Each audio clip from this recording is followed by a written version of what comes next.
Alright guys, chapter 14, the poor dolly is crying.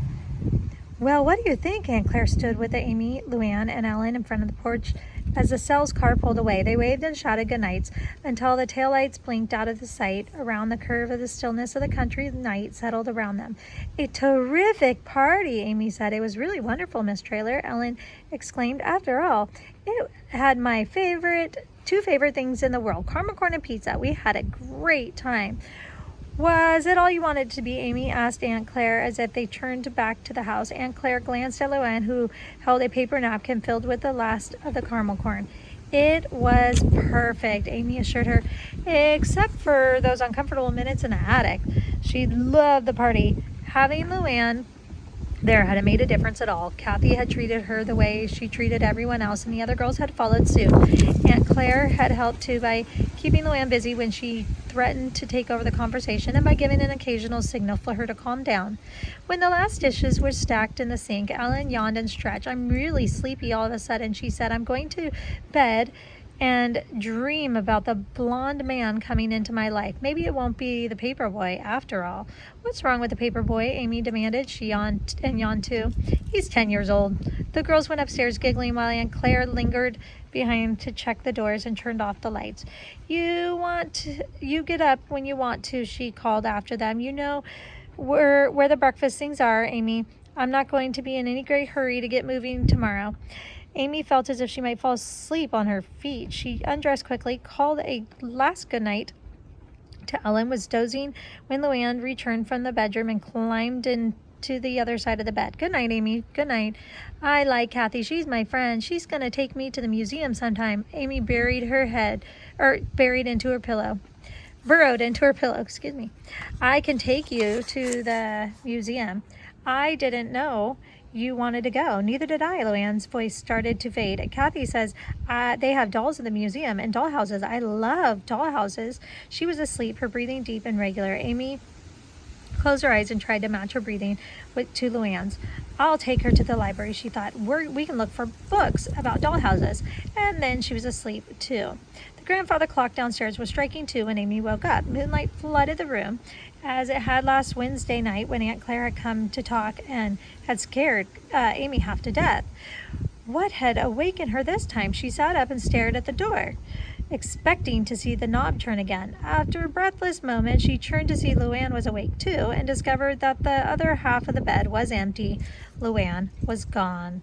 Amy slid out of bed and listened. If Luann had gone down the hall to the bathroom, there was no point in following her and starting a conversation that would waken Ellen and Aunt Claire, but there was no sound of returning footsteps, and when Amy opened the door, the hall was dark, and so was the bathroom. She went to the top of the stairs. Could Luann have gone downstairs for a drink of water? She should have wakened me, Amy thought crossly. I told her that she should tell me if she had to get up. A sound like a sigh made her whirl and look down the shadowy hallway. The attic door was open, only an inch or two, but Amy stared. She thought it opened further, and she knew then, without a doubt, where her sister had gone. Darn! Luann had awakened and decided to take another look at the dollhouse. In the middle of the night, she knew very well that Amy would have stopped her, so she had sneaked away by herself. There was nothing to do but go to the attic after her. If Aunt Claire had awoke and heard someone moving around up there, she'd be frightened and angry. Amy had to get Luann back to bed without making a sound. She tiptoed down the hall and slipped through the attic door. Moonlight was the silvery tunnel of the stairwell. If she was lucky, she was going to bring Luann back downstairs without switching on the light. If I'm lucky, she repeated to herself, if Luann doesn't see something that sent her into hysterics, and if I don't have hysterics myself. Halfway up the steps, Amy began to feel as if she was reliving the nightmare to visit the attic 24 hours ago. There were the same noises, small scratchy sounds, and a little like a mouse might make, but not a mouse. Before she reached the top step, she saw that the house was open. The parlor was glowing eerily. In front of the house, Luann knelt, staring at the rapt attention into a lighted room. Amy fought down the urge to run. She couldn't go without Luann. On tiptoe, she crossed the attic to her sister's side. Oh, turned an extra page. Luann looked up. Look at the dolly, she said in the voice that was much softer than usual. Amy looked without wanting to. Her grandmother doll still stood in front of the bookcase. But now the blue-clad arm was raised, and as Amy stared, a tiny book fell from the shelf, and then another, and then simply slid off the shelves and laid scattered at the doll's feet. Books fall, Luann murmured.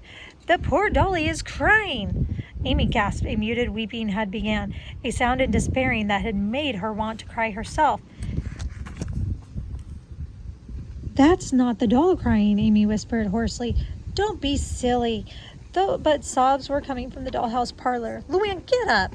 Amy couldn't fight back the panic any longer. She tried to drag Luann to her feet. We have to get out of here. Listen to the poor dolly, Amy. Why is she crying? I don't know. Amy almost forgot to whisper. Clearly, Luann wasn't frightened at all. She rocked back in her heels as if she was watching a show and enjoying it. Perhaps that is what this was to her, a show, like a puppet show at the mall. No more frightening, no more magical than that, and just fascinating. The light in the parlor began to fade. The sobbing stopped. Getting dark now, Luann said.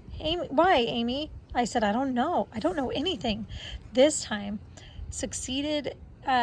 Amy succeeded in getting Luann to her feet. Walk on tiptoe, she ordered. Aunt Claire will be mad if she finds you out you came up here. Looking only slightly worried, Luann started toward the stairs.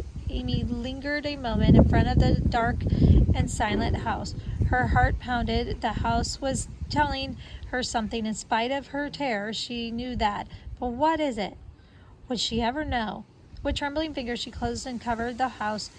I'll try to figure it out, she whispered, and turned to follow Luann. From behind her in the house came the tiniest sighs.